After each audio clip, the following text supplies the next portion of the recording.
Soalan yang pertama, Raja 6.1 menunjukkan Raja Sinar bagi kanta cembung. Ni kalau soalan gini ni selalunya disuruh lukis lah. Okey.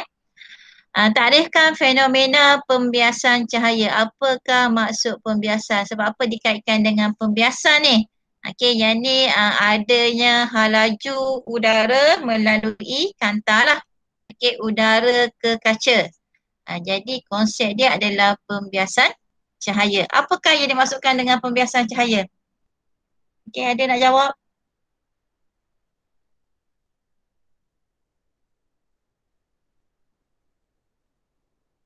Dah cuba jawab belum soalan ni? Pembiasan ialah fenomena, Okey, siapa nak jawab tu? Fenomena di mana arah perambatan cahaya berubah apabila merambat melintasi dua medium yang berbeza ketepatan optiknya. Ya, okey. Ada dua perbezaan medium yang berlainan ketepatan optik. Okey, kena ada perkataan pembekokan cahaya ataupun perambatan cahaya yang melalui dua medium lah. Okey, dua medium yang berketepatan optik yang berbeza. Okey. So kita ada kat sini diberi U ialah jarak daripada ni pusat optik ke 2F. Dipanggil U iaitu jarak objek. Okey. Seterusnya kita ada jarak daripada O ke F yang pertama. Okey, yang ni kita panggil panjang fokus. Kita keluar jarak tu. Okey, ni jarak objek U. Okey, yang ni adalah jarak fokus ataupun panjang fokus. F ni adalah titik fokus. O ni adalah pusat optik. Soalan dia, kirakan yang pertama kuasa kanta. Okey. Kuasa kanta kita nak kira menggunakan formula power sama dengan 1/jarak. Okey. Jarak ni merujuk kepada jarak fokus lah, F. 1/F darab dengan 100. Jadi kita akan dapat dalam unit D iaitu diopter. Okey. Jadi F kat sini ialah 5. Jadi kita kena tukarkan 5 cm tu kepada meter. Pastikan kena tukar dalam unit meter. Senti 10 kuasa negatif 2. Darab 100. Berapa jawapan dia?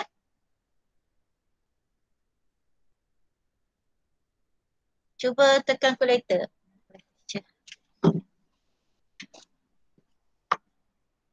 1 bahagi ESP. 1 bahagi ESP negatif 2. 20. Dapat 20 darab 100. 1/20 darab 100. Mati-mati 2 kali 1, 2 kali 5. Darab 20. 1/20.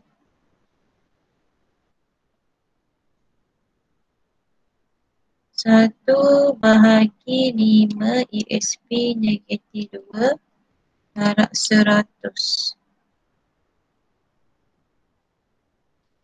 Dapat 20 diopter. Oh, tak perlu darab dengan 100 dah. Tukar dah sini. Sorry. Teacher dah tukar dah 100 itu. Okay. Ulang semula. 1/F darab 100. Kalau F ni unit dia cm. Jadi 1/5 darab 100. 5 kali 1, 5 kali 20. So dapat 20 diopter. Tu cara kira dia. Sama juga kalau nak tukarkan kuasa kanta kepada cm. Contohnya 1/20 diopter. Okey, nak tukarkan dalam cm kita kena darab 100. Jadi 20 kita akan dapat 5 cm. Ni soalan ni biasa keluar periksa lah. Okey, pertukaran nilai cm kepada nilai kuasa ataupun nilai kuasa ke dalam nilai cm, jarak. Okey, ada nak tanya bagaimana nak kirakan kuasa ni?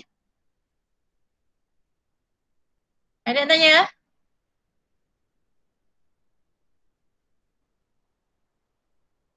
Seterusnya kita nak kira jarak image V. Ke tidur belaka dah ni? Okey, nak guna rumus apa ni? Yang kedua ni.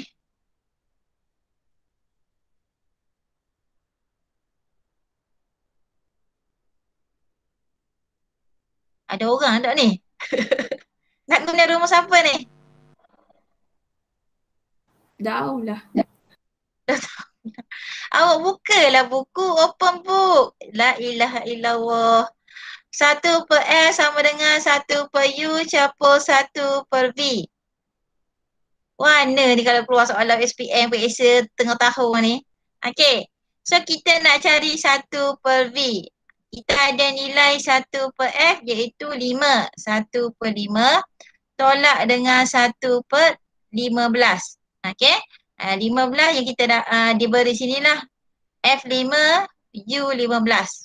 Okey. Cuba kira berapakah nilai V. V sama dengan 1 per 5 tolak 1 per 15.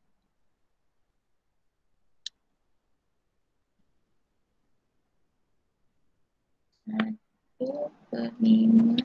7.5. 7.5. Okey, dapat 7.5 cm. Okey. Itu jawapan bagi image. Kita dapat image. Okey, seterusnya C kena lukis gambar rajah sinar. Yang ni kena tera lah. Lekatkan rajah sinar di atas untuk menunjukkan bagaimana image terbentuk. So ada 3 markah.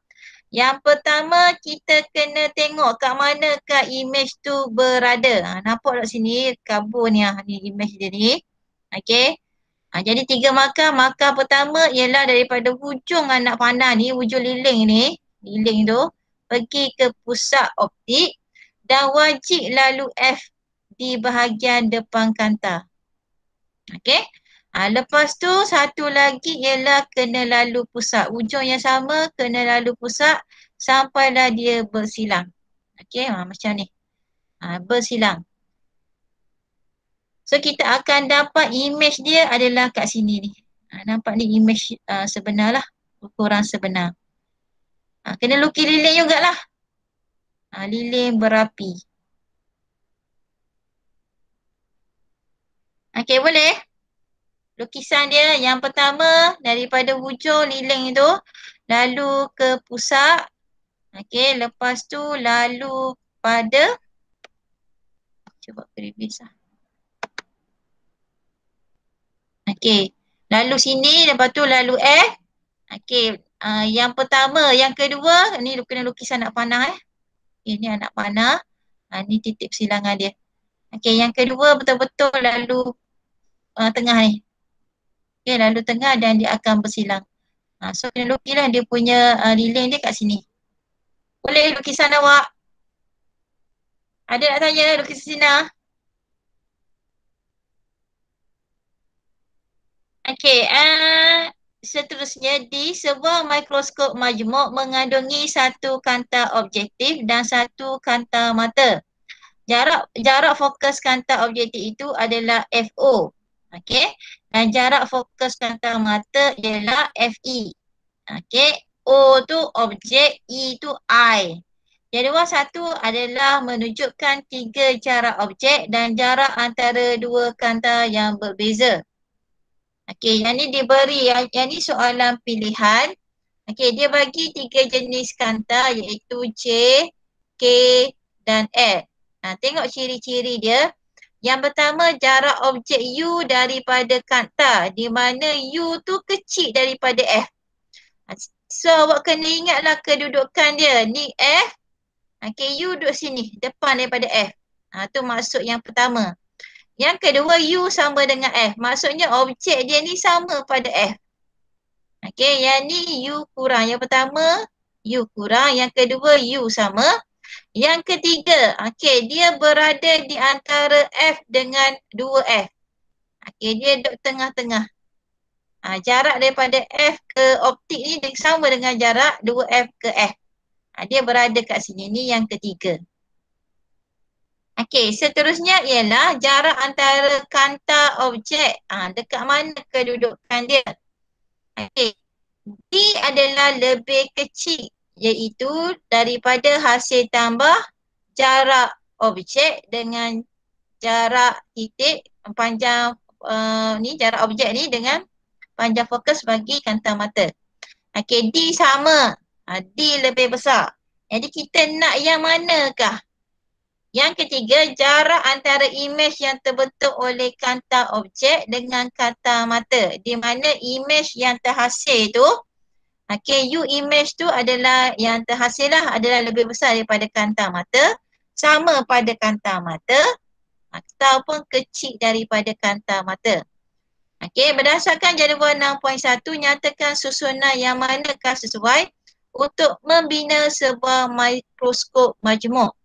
Nyatakan alasan untuk pilihan anda.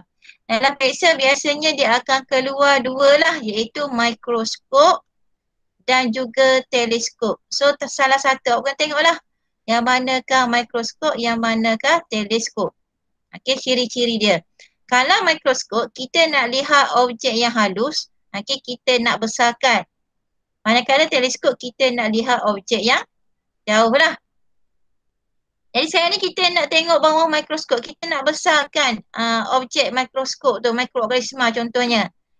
Yang pertama jarak objek, kita nak gunakan jarak objek yang mana? Kalau kecil daripada F, objek dia tu, kita akan dapat, kalau kecil objek, kita akan dapat imej yang besar. Kalau kita dekatkan objek, jauh lagi, kita jauhkan, kita akan dapat imej yang kecil. Semakin bertambah jarak objek, semakin kecil saiz imej. So kita nak kedudukan dia kat mana? Kedudukan jarak objek. Sebab kita nak jadikan dia sebagai kanta pembesar. Ibaratnya lah mikroskop, kita nak besarkan mikroorganisma yang kita nak lihat tu. Nak letak kat mana? Kalau kita dekat U ni, kita akan dapat imej dia kat sini. Yang pertama tu. U. Ni objek, ni F. Kalau objek kat sini, kita akan dapat imej dia belah sini. Tak boleh dijadikan kanta pembesar. Kanta pembesar, imej dia mesti ada kat belakang ni. Kat sini. Imej dia besar, tegak. Nak pilih yang mana? J ke K ke L? L. Jadi jarak dia, jarak objek mesti berada di antara F dengan 2F lah. Antara jarak fokus pertama dengan jarak fokus yang kedua. Sebab apa? Ciri imej dia ada kat belakang ni. Bila sahaja objek jauh, objek dekat sini, dia tak bersilang ada dekat depan ni. Dia akan bersilang di belakang ni. Apakah ciri-ciri imej ni? Yang ni digunakan sebagai kanta pembesar lah. Apakah ciri imej dia? Maya. Maya nyata, songsan, diperbesarkan. Imej dia ialah nyata. Nyata, songsang dan diperbesarkan. Tegak maya. Tegak maya lah. Imej nyata, songsang dan diperbesarkan. Sorry. Yang ni untuk kanta ni. Imej dia imej nyata, songsang dan diperbesarkan. Sorry. Bukan maya tegak. Yang ni adalah untuk kanta mata, kanta objek dengan kanta mata. So sinar dia akan duduk kat sini. Akan bertemu di bawah ni. untuk objek yang pertama. Jarak D. Okey, jarak D pula kita nak lebih besar lah. D lebih besar daripada hasil tambah FO dengan FE. Okey. Ni D infinity lah dia punya sinar yang kedua. Di mana imej pada kanta objektif akan terbentuk di hadapan FE. Sebab apa? Okey. Alasan dia ialah imej pada kanta objektif akan terbentuk di FE. Imej pada kanta objektif akan terbentuk di hadapan FE. Okey, iaitu panjang fokus bagi kanta mata. Dia akan terbentuk kat depan ni. Okey, jadi yang paling sesuai adalah L. Susunan yang paling sesuai adalah L. Okey, yang ni kena tengok ciri-ciri pada sebuah mikroskop lah. Okey, kalau ciri bagi teleskop kita google jap, tengok.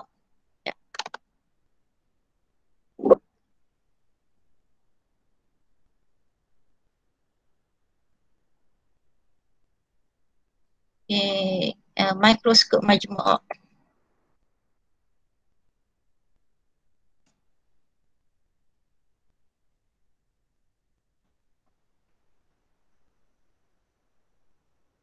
Okey, ni mikroskop. Kita ada kanta objektif kat sini. Okey, ni kanta objektif. Ni adalah kanta mata. Ni maksud teacher lah. Objek dia berada di FO, okey, dengan 2F. Okey. Konsep yang pertama ni adalah yang biasa yang kita buat. Okey, dia akan bertemu pada imej yang pertama. Ni adalah imej yang pertama lah.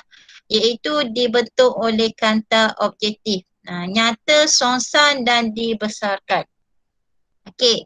Dan imej kedua pula, ni imej kedua yang terbentuk oleh kanta mata. Dan kita akan nampak imej yang terhasil tu, objek yang kita nampak bawah mikroskop tu besar.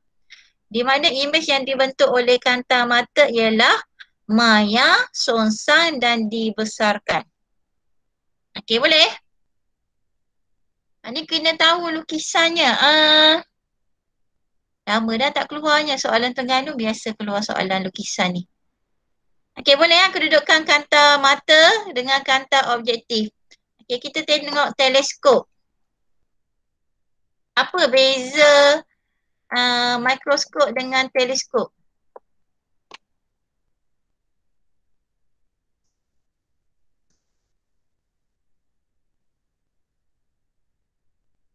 Okey, ni teleskop pula. Okey, dia ada kanta objek dengan kanta mata. Sinar dia ni tak tahu daripada mana. Dia tak berada pada antara macam tadi tu. Pada kurang daripada F ke. Dia berada tak tahu daripada mana. Kita panggil sinar selari daripada objek yang jauh. Okey. Sebab kita nak tengok objek yang jauh kan menggunakan teleskop. Jadi objek ni ketika sinar ni dia akan dia akan bersilang pada satu titik pada jarak FO. Okey. Di mana akan terhasillah imej yang pertama.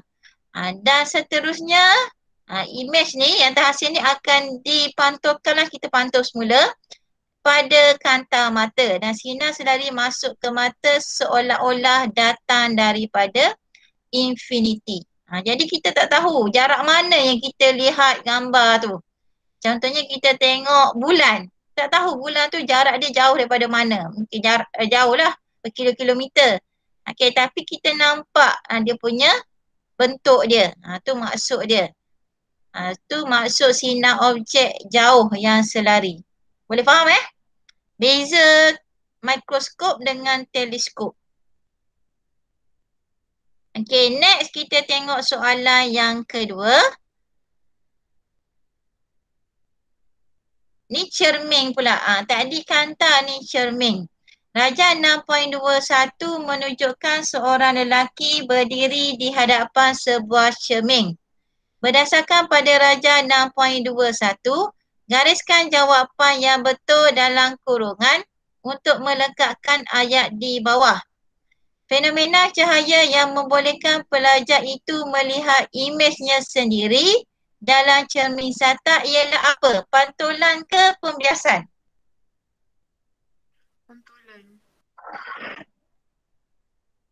Pantulan ke pembiasan ni? Okey, pantulan. Nyatakan satu ciri imej yang terbentuk pada cermin satak ni. Apakah Maya. ciri imej dia? Okey. Maya, lagi? Tegak. Maya mesti tegak. Okey, dia tengok imej dia dalam cermin. Dia tangkap imej dia tak dapat. Imej Maya lah tu kita panggil. Dia tangkap tak boleh. Dia pegang cermin. Maya tegak dan juga songsang sisi. Maksudnya angkat tangan kiri tapi dalam cermin dia angkat tangan kanan. Okey, kita panggil songsang sisi. Raja 6.22 menunjukkan satu objek O diletakkan di hadapan sebuah cermin cekung. Okey, satu lagi sama saiz sama saiz. Tinggi dia samalah. Raja 6.22 menunjukkan satu objek diletakkan di hadapan sebuah cermin ni cermin ni adalah cermin cekung. Ni adalah objek. Okey, yang ni kita soalan dia disuruh lukis. Okey. Jadi lukisan dia ialah daripada objek ni pergi kepada pusat kelengkungan dan wajib lalu F. Dan yang kedua, satu lagi, lalu pusat kelengkungan C. Okey, dia tak akan bertemu sebelah sini. Buatlah panjang-panjang pun dia tak akan bertemu. So tengok titik pertemuan dia, titik persilangan dia pada di belakang di belakang cermin. Okey. So persilangan dia kat sini. Kita akan dapat imej dia kat sini lah. Imej bagi kantar cermin cekung ni adalah besar, tegak, okey, maya dan lebih besar. Ni kena tahu lukis. Okey, untuk cermin berbeza dengan kantar. Okey, sebab cermin dia ada pusat kelengkungan. Dia kena lalu pusat kelengkungan cermin dia iaitu C. Boleh ni lukis ni? Ada nak tanya? Sebelum pergi page seterusnya. Ada? Okey, lukis gambar raja sini ada. Beri satu contoh kegunaan cermin cekung dalam kehidupan harian. Guna kat mana? Cermin cekung ni untuk apa? Mata. Untuk mana? Untuk pantul. Spek mata. Udah spek mata. Okey, spek mata. Spek mata, cermin mata, pemantul satah. Okey, apa lagi? Cermin doktor gigi. Kita guna cermin cekung. Okey, cermin kat situ refer kepada cermin mata lah. 6.3, Raja 6.31 dan Raja 6.32 menunjukkan lintasan cahaya yang memasuki suatu prisma kaca. Okey. Indeks biasan prisma kaca itu adalah 1.5. Okey, ini dia bagi indeks A sama dengan 1.5. Berdasarkan Raja 6.31, hitungkan sudut theta. Okey, dia nak sudut theta. Okey, kita sekarang ni kita tengok dia bagi sudut dekat sini. Kita 45 saja. Okey, 45, sini 90, jadi 180. So kita boleh gunakan, nak cari sudut kat sini, boleh gunakan formula sin sama dengan N sama dengan 1/sin C. Okey. Di mana C adalah sudut genting. Okey, jadi 1/sin C. Okey, kita ada N nilai dia 1.5. So kita nak cari sudut genting C ni sama dengan 1/1/1.5 sin C sama dengan 1/1.5 tak? Okey. So nak cari C, kita kena shiftkan dia. Shiftkan 1/1.5. Berapa dapat? Calculator. 1/1.5 dapat 0.7. Jadi shift sinkan dia.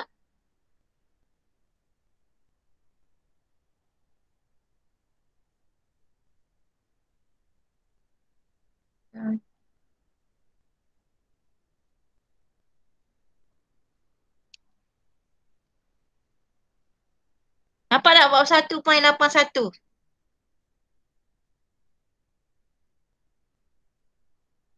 Dapat.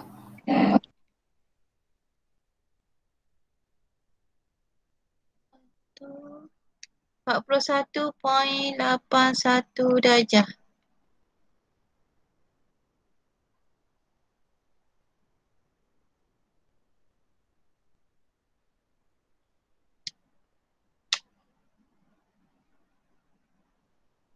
So teacher dapat 44.4.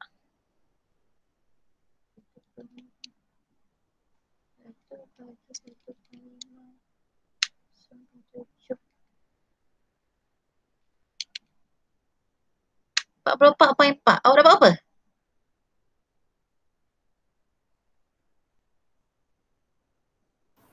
satu. Ya. Orang lain. Sama 41.81. Begitu malam satu kak. Habis keluar MSD defeat habis dah ni. Kalkulator ni main anu. Ada error ke kalkulator? Okey, 41.81 Okey, seterusnya pada rajah 6.32 lengkapkan lintasan sinar cahaya daripada titik O. Okey. So dia nak daripada rajah 6.32. Jadi kena alert lah. Okey, dia tak tanya 6.31, dia tanya 6.32. Jadi 6.32 kita akan dia akan dipantulkan lah. Ni. Dia akan dipantulkan keluar ke sini. Namakan fenomena cahaya yang terlibat. Ni fenomena apa ni? Di mana sudut genting, okey, sudut 7 melebihi sudut genting. Fenomena apa?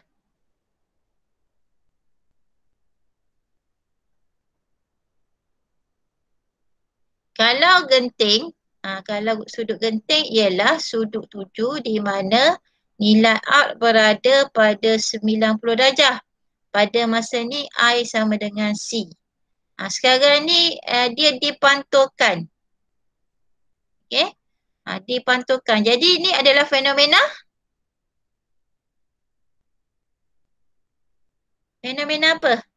Yang ni dia akan jadi macam ni. Pantulan apa? Pantulan saja salah. Pantulan dalam penuh. Akan jadi fenomena dia pantulan dalam penuh Pantulan dalam penuh. Okey, nextnya rajah 6.33 menunjukkan keratan rentas sebuah periskop. Pada rajah 3.3 lukis kedudukan prisma di dalam periskop tersebut. Kemudian lukis lintasan sinar cahaya yang memasuki kedua-dua prisma. Yang ni 3 markah. Okey. Jadi prisma nak lukis, awak kena tutup bahagian yang jumpa ni, kena tutup kat sini. Okey. Kena tutup. Buatkan segitiga dia. Ramai yang salah, dia buat apa? Dia tutup kat sini. Kalau tutup kat sini salah lah.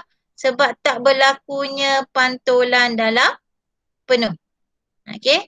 Cahaya kan dia akan bergerak lurus. Jadi sampai sini, jawapan awak dah tak boleh nak pergi dah. Salah dah.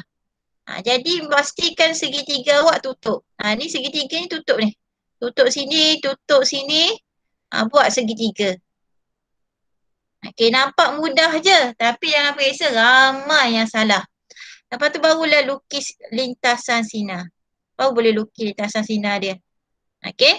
Di mana bila berada dekat sini dia akan mengalami pantulan dalam penuh. Sekali, dua kali. Okey, keluar. Kena tahu lukis dah benda ni. Ni pun soalan biasa keluar dalam SPM, soalan 2 tahun lepas. Di jadual 6.3 menunjukkan ciri-ciri bagi 3 prisma yang boleh digunakan dalam sebuah periskop. Inilah periskop. Kita ada 3 kat sini, P, Q, R. Kita nak pilih yang mana satu. Diberi indeks biasa yang pertama P 1.46, yang kedua 1.52 dan yang ketiga 1.43. Okey, P menghasilkan saiz yang besar, Q kecil, R besar.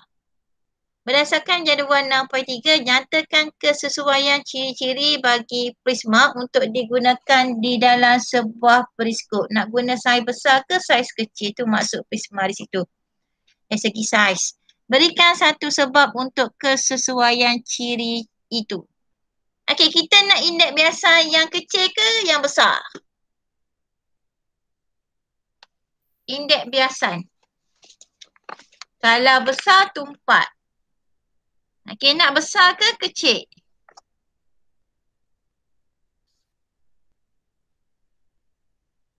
Kalau ikutkan indeks biasa yang dia bagi ni semua besar belaka. Okey. Nak yang mana? Tengok ciri yang kedua pula. Nak sudut saiz. Nak besar ke kecil? Ada 2 jenis ni. Besar ke kecil? Kalau kecil, berlaku pantulan dalam penuh jelas tak? Tu maksudnya. Ataupun banyak tak cahaya masuk. Kalau kecil. Indeks biasa besar dah tapi saiz kecil. Boleh ke? Okey, yang ni tak sesuai sebab bila saiz kecil, okey, imej yang terhasil tu akan kabur, malap, tak terang. Jadi ciri yang pertama tu kita pangkah. Okey, so kita ada 2 sekarang ni, P dengan R. Saiz kita nak besar lah. Indeks biasan. Yang mana kita nak guna yang lebih jelas? 1.43 ke 1.46? Nak pilih yang the best.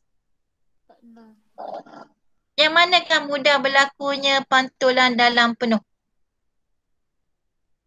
Kita nak medium yang lebih tumpak lah. Medium lebih tumpak mestilah refer kepada indeks biasa yang lebih tinggi iaitu P lah. Okey. Jadi indeks biasan mestilah tinggi. Sebab tinggi?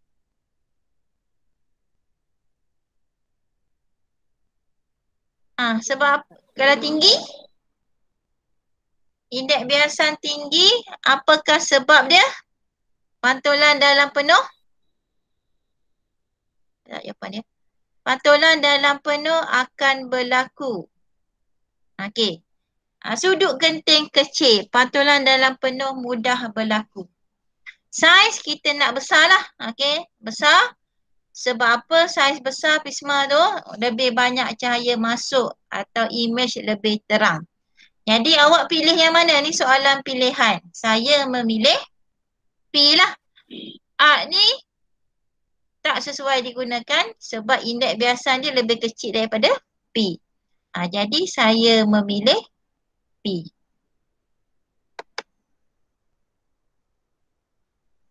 Okay, saya memilih P.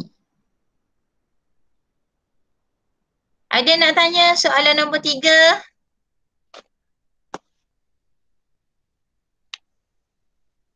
Ada nak tanya? Senyap je, ya Rabbi, alami.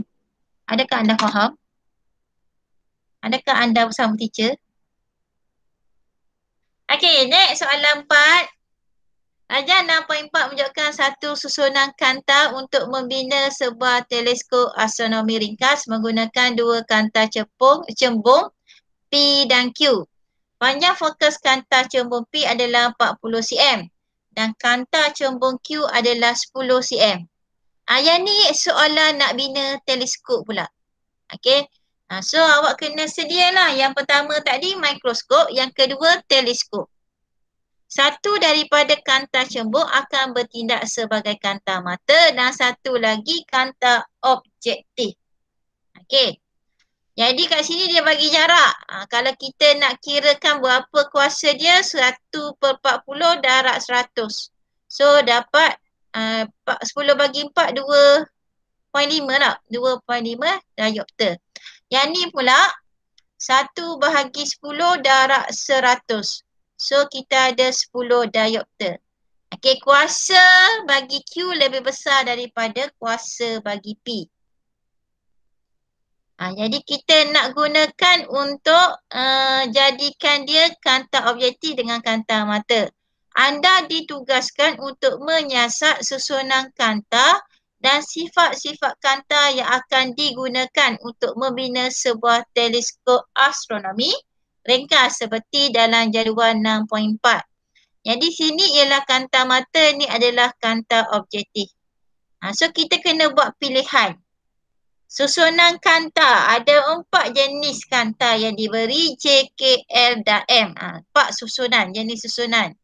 Jadi yang pertama dari segi panjang fokus kanta objek iaitu FO. Okey.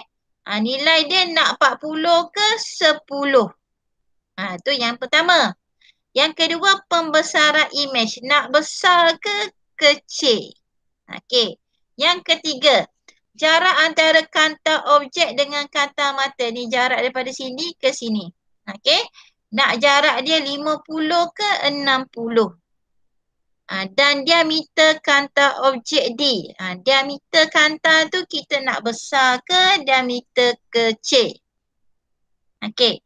So yang pertama, panjang fokus. Panjang fokus tu kita nak kecil ke nak besar? Panjang fokus kita nak kecil ke besar? Panjang fokus. Panjang fokus kalau besar maksudnya boleh lihat objek yang jauh lah kan? Okey. Kalau kuasa kanta dia, awak kena ingat ni kanta nipis. Okey, kuasa kanta dia rendah. Kuasa kanta rendah. Panjang fokus tinggi ataupun jarak fokus tinggi untuk sesuai untuk tengok imej yang jauh. Tapi kalau tebal gemuk, kuasa kanta memang tinggi. Tapi dia punya panjang fokus dia, jarak dia adalah pendek. So kita nak yang panjang lah. Yang panjang, yang tinggi.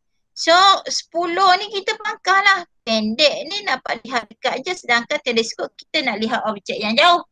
Pangkah terus, abaikan terus L dan M ni. Tinggal lagi J dengan K.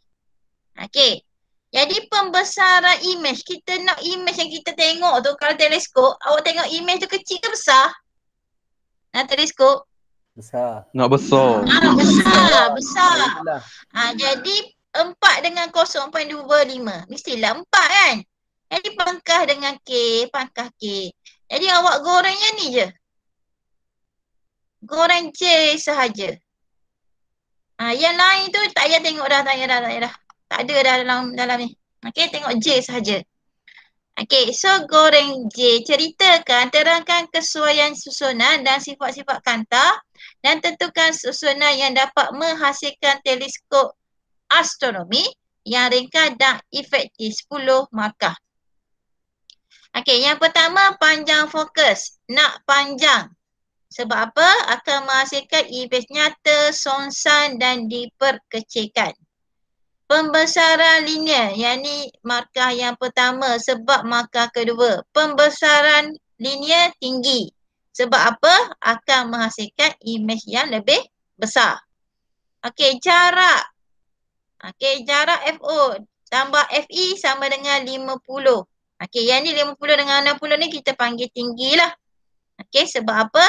Menghasilkan imej pada pelarasan normal ataupun imej pada infinity. Dan yang ketujuh, okey, yang ni ciri seterusnya ialah diameter kanta besar. Lebih banyak cahaya masuk atau imej lebih terang. Maka yang ke-9 saya memilih J. Sebab dia saling balik, panjang fokus panjang, pembesaran linear tinggi, jarak FO campur FE dan diameter lebih besar. Tu 10 markah. Ni bagaimana nak dapatkan 10 markah. Boleh buat dalam bentuk jadual, pengubahsuaian dan juga sebab. Digalakkan buat dalam bentuk jadual lah cara nak menjawabnya. Boleh? Ada nak tanya? Bab akhir ni dia tough sikit lah. Awak kena buat ulang kaji buku sikit. Boleh kan? Next soalan yang last. Ada 5 soalan je. Tak banyak pun bab ni. Last dah. Rajah 6.51 dan Rajah 6.52 menunjukkan dua pendayung sampan yang serupa tenggelam sebahagiannya di dalam air tasik dan air laut. Rajah 5.3 menunjukkan indeks biasan pula dan laju cahaya dalam air tasik dan air laut. Ni air tasik, ni air laut. Soalan dia, pilih jawapan yang betul dalam kurungan untuk melengkapkan ayat di bawah. Yang ni biasa keluar dalam SPM lah. Fenomena pada Rajah 5.1 dan Rajah 5.2 berlaku disebabkan oleh apa? Perubahan apa?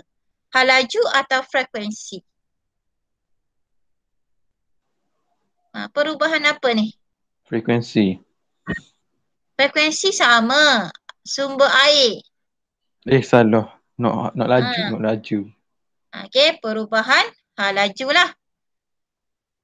Berdasarkan Rajah 5.1 dan Rajah 5.2, bandingkan indeks biasan air tasik dengan air laut. Yang pertama ni soalan pertama. Pembekokan pendayung. Soalan kedua. Laju cahaya dalam air tasik dan air laut. Yang ketiga. Lepas tu hubung kaitkan laju dan indeks biasan. Yang keempat. Nyatakan konsep fizik. Yang kelima. So ada 5 soalan, 5 jawapan membawa kepada 5 markah. Yang ni kena keluarkan sendirilah.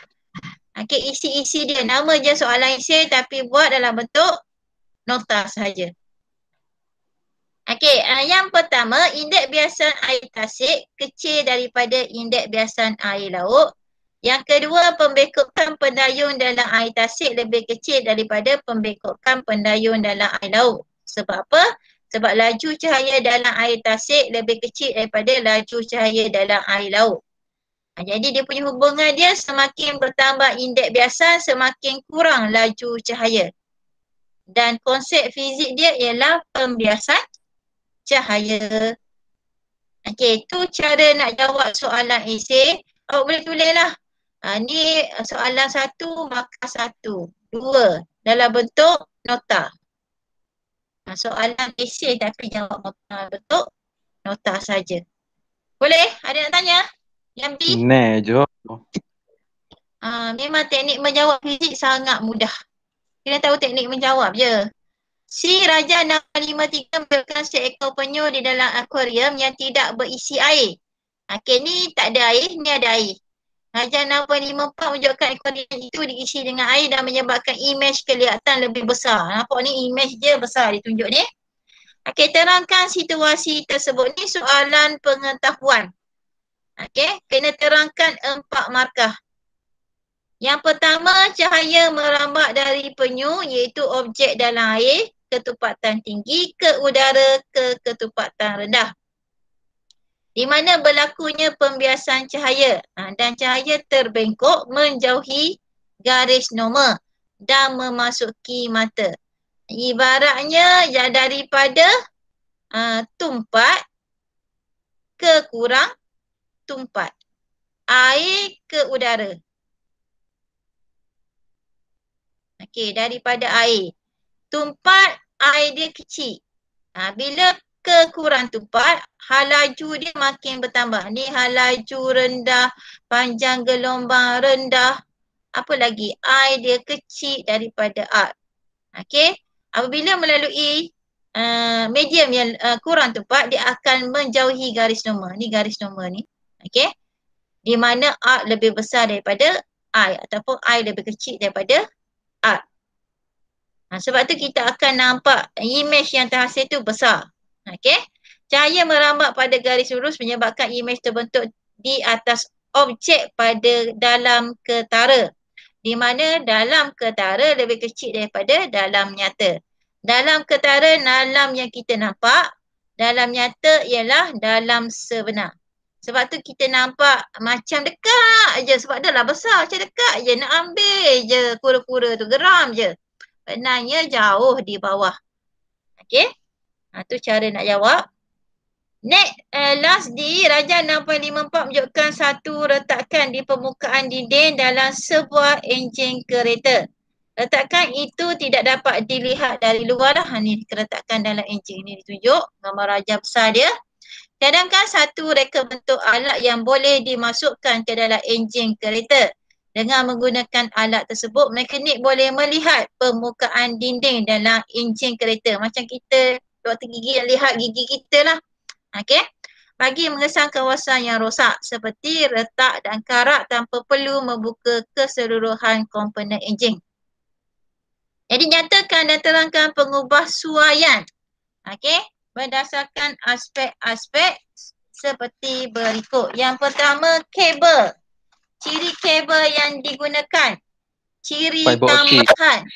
Serabut optik. Ni boleh tahu dah, ni adalah serabut optik. Kalau doktor nak lihat apa tu penyakit dalam badan kita, masukkan masukkan yang kamera tu dalam perut. Itulah lebih kurang lah dia punya function dia. Okey, 10 markah membawa kepada 10 isi. Yang pertama, jenis kabel serabut optik. Okey, tu markah yang pertama. Why? Sebab berlakunya pantulan dalam penuh. Kabel tu mestilah panjang lah, tak boleh nak guna kabel kecil. Kalau pendek ya, tak masuk dalam. Lebih banyak kabel boleh dimasukkan ke dalam enjin ataupun boleh menyelinap ke bahagian dalam enjin. Okey, boleh pusing-pusing maksudnya lah.